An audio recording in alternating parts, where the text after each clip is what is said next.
Hi everybody, Dana Sparks, broker of Maximum One Greater Atlanta Realtors, and this week's contract tip has to do with time frames and the amendment to address concerns and for a contract that is subject to a due diligence period.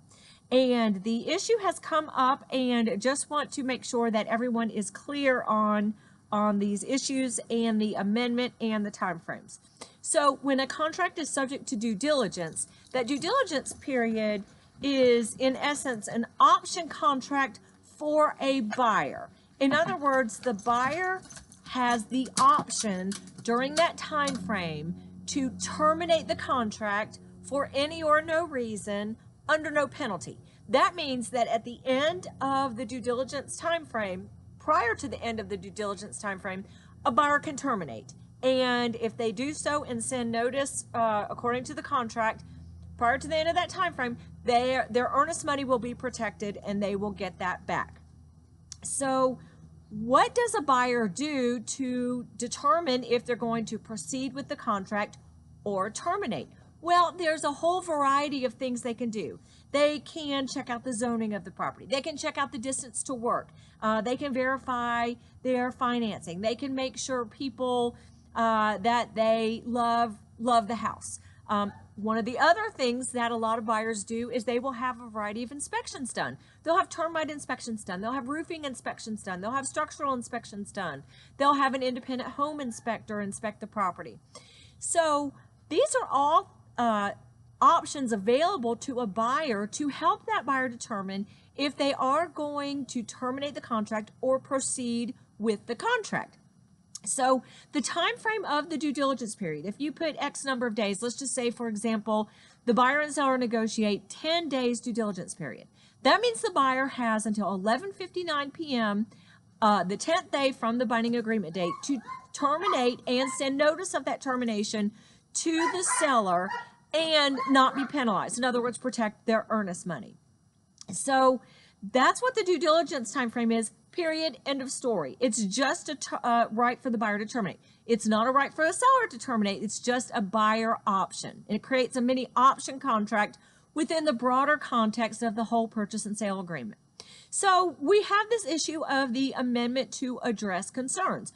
Again, one of the things that a buyer may do to help them make that determination is throughout these inspections, some things can come up and they can ask the seller to address certain concerns. And those concerns can be anything. Those concerns can be founded upon an inspection by an inspector, a roofer, termite person, or anything. It could just be additional concerns for a buyer that they want the seller to address to help them with their decision.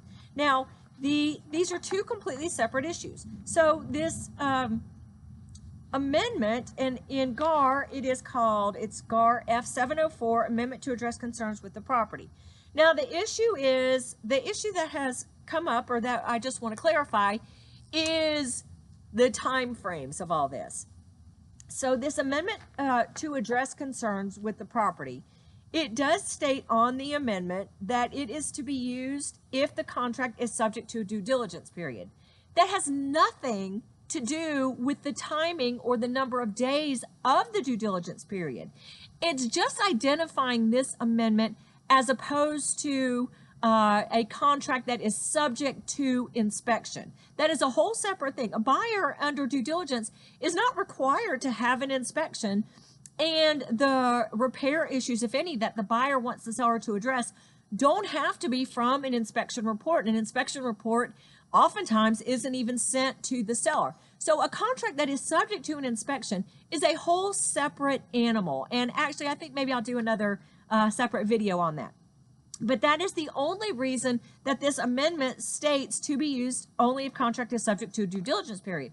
It's just to separate this amendment from the amendment to use if a contract is subject to an inspection, and that's a different amendment to use during this time frame.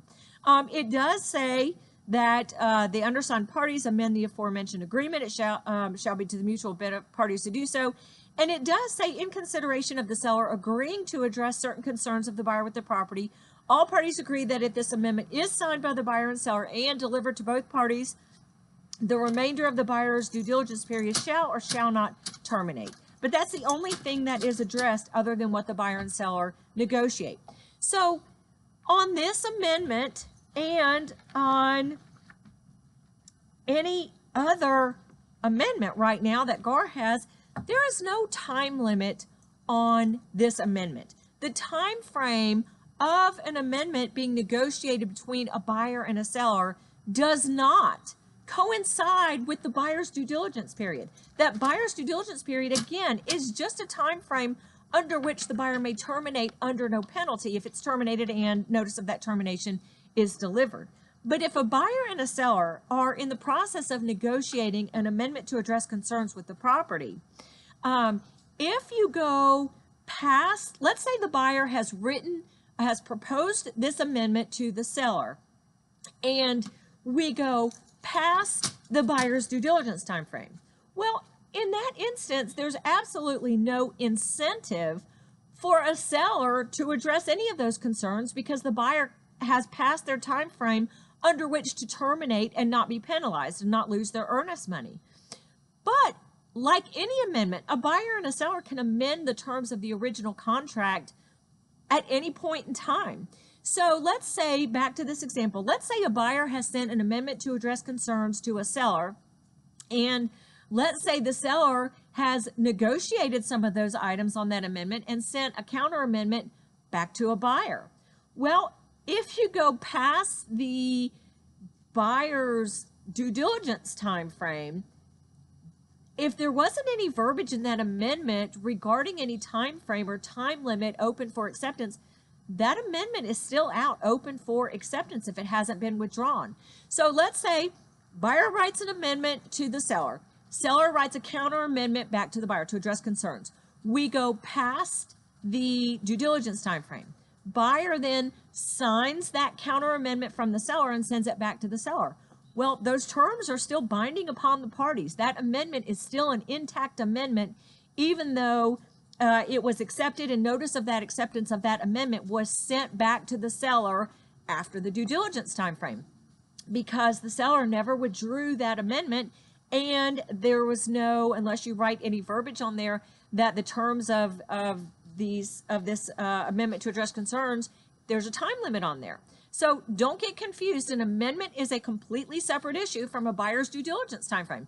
This amendment acts just like any other amendment, and it's open for acceptance or negotiation or rejection. But once you have an amendment that has not expired or has not been withdrawn, has been accepted, and notice of that acceptance has been communicated to the other party, then those terms are binding upon the parties just like any other amendment. Now, I will let you know that because of this issue, and again, the issue of going past a buyer's due diligence time frame is one of incentive for the seller to amend a contract or withdraw a counter amendment if they, incentive of a seller to accept an amendment from the buyer to address concerns, or to withdraw a counter amendment if they have an open counter amendment back. So if you are a listing agent and you have the seller has made a counter amendment to address concerns back to a buyer, and you are coming up upon a due diligence time frame deadline, a couple of things to consider. One would be to withdraw that open amendment prior to the end of the buyer's due diligence time frame, or the other would be to perhaps put a time limit on there that says these terms are open for acceptance, or these terms are no longer open for acceptance at the end of the buyer's due diligence time frame. So, but without that verbiage, and if a seller does not withdraw a counter amendment to address concerns to a buyer, buyer signs it even after due diligence time frame is over, again, just like any other amendment, you have a fully executed and notice of acceptance. So you have a fully executed and binding amendment upon the parties, and the seller would be obligated to perform those repairs that the seller had agreed to. So I hope this contract tip helps you out. Thank you so much for watching. Dana Sparks, broker of Maximum One Greater Atlanta Realtors, satisfying your needs with service, innovation, and education.